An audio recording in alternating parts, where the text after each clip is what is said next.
Ain't done yet, fam. Because while we just spent 30 minutes exposing Drake's solo Grammy jealousy, we gotta talk about what happened when the beef started. Because Drake wasn't alone in his salt. He had a co-signer.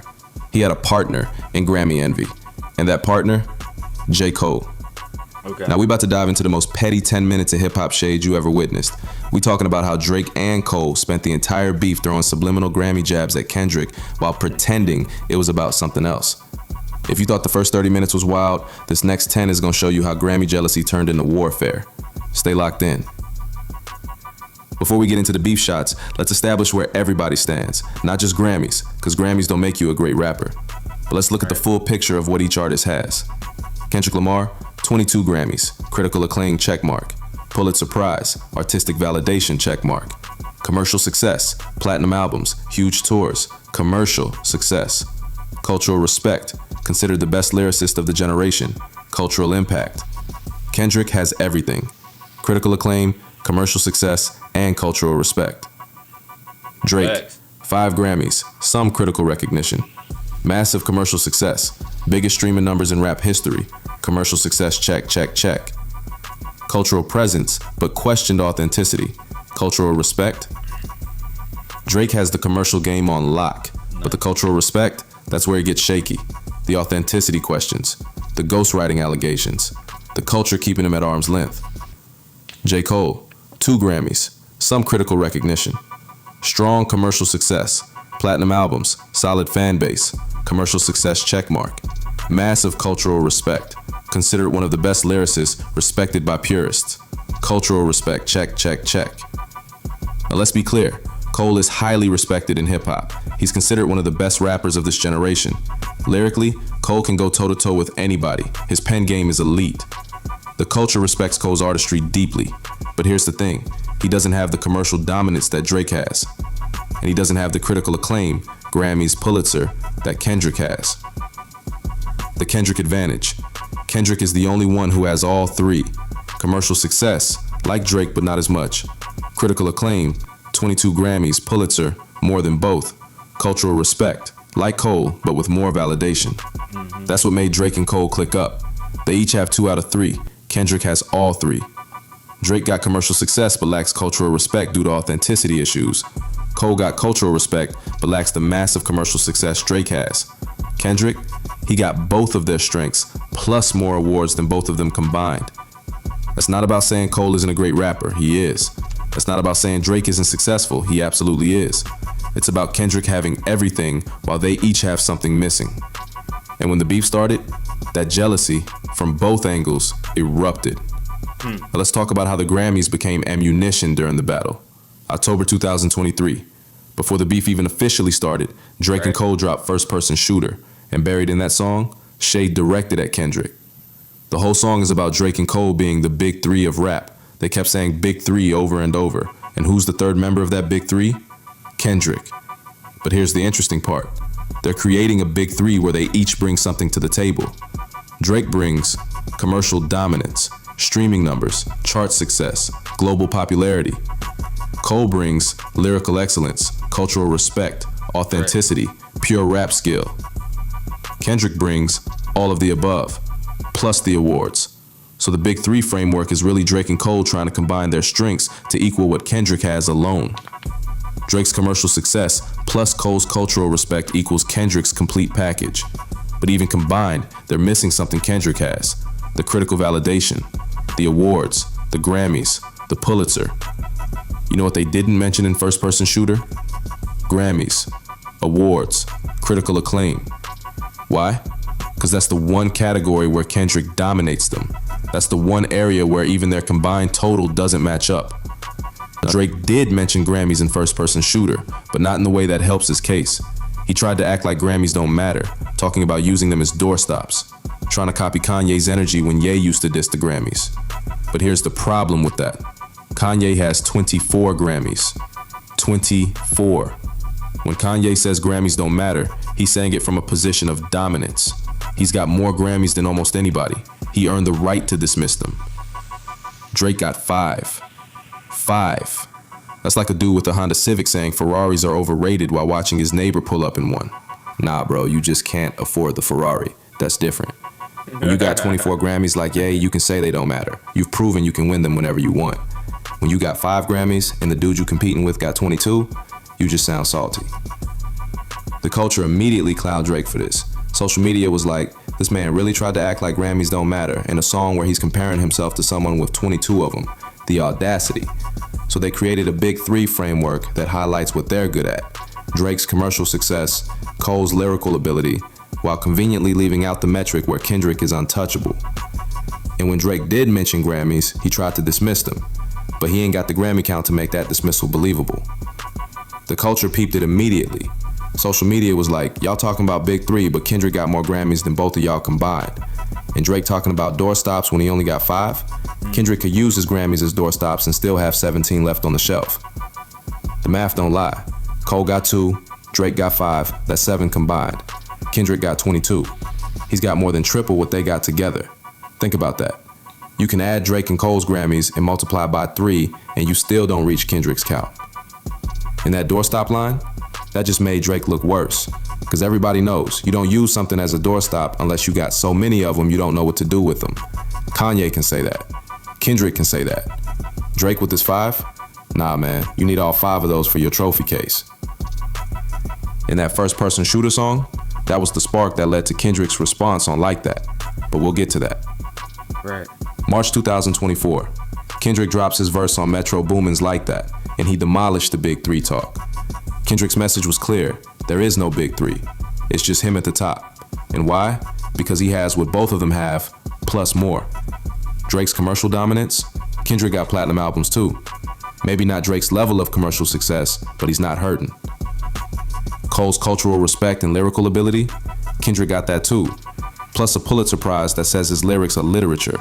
And then on top of all that, 22 Grammys, 5 consecutive Album of the Year nominations. History. Now, Kendrick didn't explicitly say I got more Grammys than y'all in the song. He's too classy for that. And I'll say this real quick. Make sure I drop a like, a hype, and a comment. We taking it from Mike Drop TV. It's your boy Jet Ski G. We back with another banger. It's been known that Drake really couldn't understand Kendrick's hip hop because it was too close to the culture. It was too much. The simple fact that during the diss tracks, he said you rapping like you trying to free the slaves.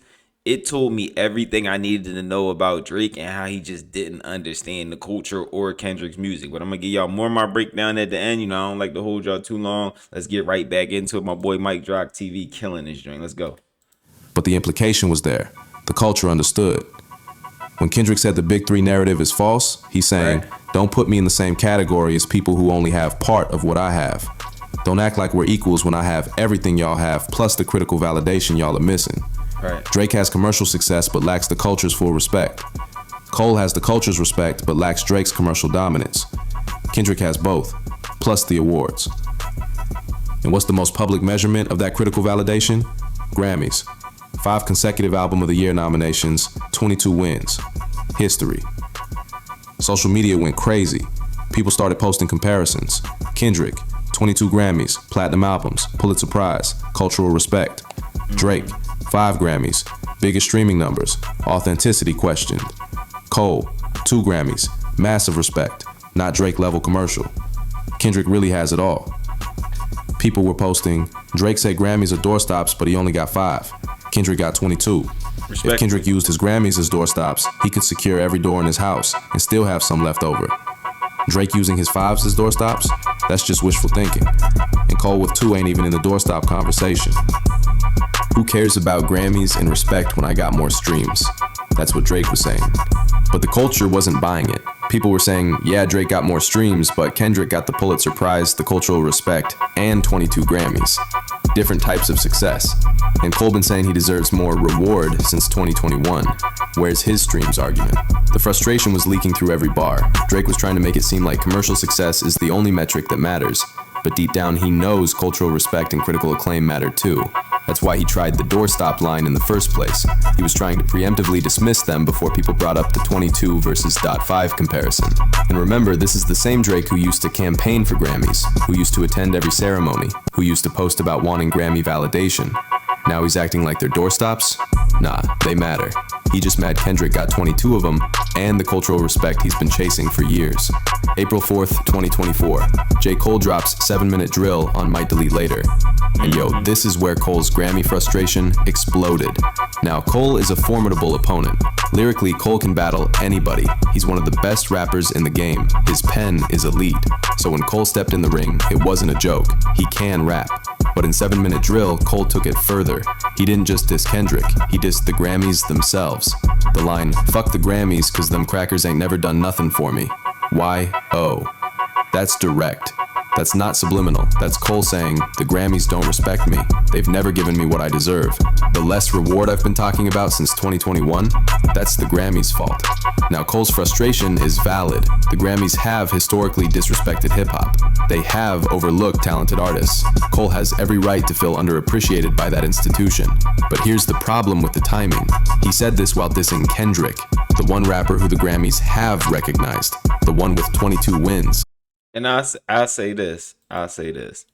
Make sure y'all drop a like, a hype, and a comment. Him saying that during that track actually exposed his frustration, but it showed that, like, you don't want to be frustrated at one person, but hate on another person because they doing good in that area. That just makes you a hater. With J. Cole and Mike Drop, you didn't say it on this, John. J. Cole is a purist. He's a purist when it comes to hip hop. This is the one thing I always respected about J. Cole. J. Cole actually raps, he writes, and he produces his own beats. That's something about J. Cole people don't understand and people don't know. So when it come down to the pie chart or who get paid what, J. Cole gets paid damn near the whole pie. Don't nobody get paid like J. Cole. And that's the one thing about J. Cole as like an artist myself, and just looking at artists, I always respected about J. Cole. I never really liked his music because I hate to make it sound like this. I always thought it was boring. I always thought it put me to sleep. I always said it sounds like J. Cole makes his own beats. Because they all just be, oh my God. You get what I'm saying? But I always respected it because as an artist, I can't make beats. You get what I'm saying? Like if you could do something dope that, you know, I would wish I could do or had the time to learn how to do, but you took the time to figure it out, I respect that, bro. Like I respect that to the nth degree. As far as you folding with Kendrick, that was something different. As far as you hating with Kendrick, that was something different. I always looked at it like this, like because J. Cole got Rock Nation ties, like he used to be down with Jay and all that. And during this battle, this beef, you seen Kendrick him align with J. Cole and Rock Nation, align with Taylor Swift, align with UMG.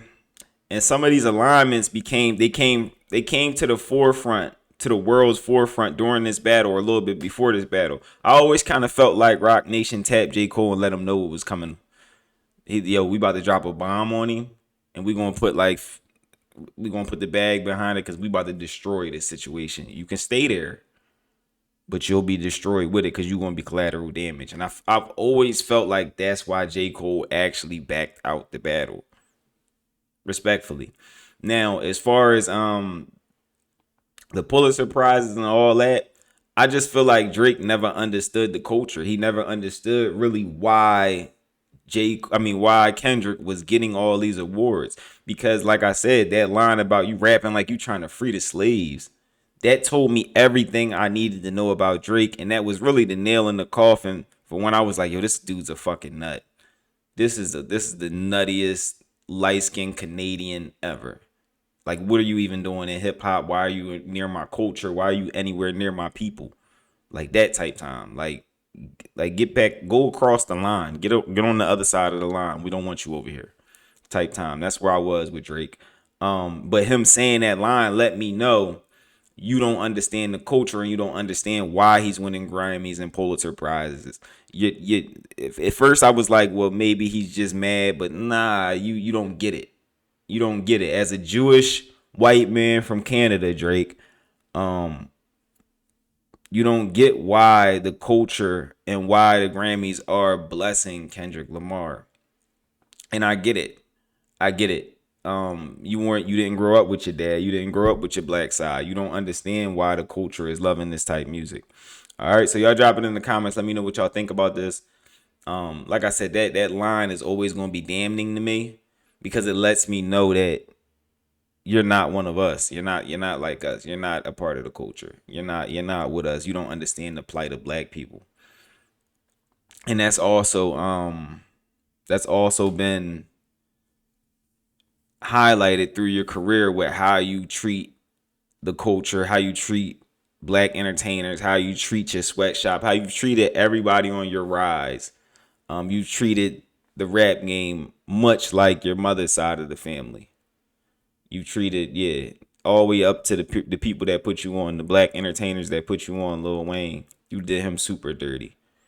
You treated the rap game, and it all adds up to somebody who's just not like us. All right, so y'all drop it in the comments. Let me know what y'all think about that. It's your boy Jet Ski G. If ain't nobody told you they love y'all, you know I love y'all. Also, I'm gonna drop another banger. It's gonna be right here, so make sure you click this video right here. This joint is a banger. I'm gonna catch y'all in this video right here. I'm out, y'all.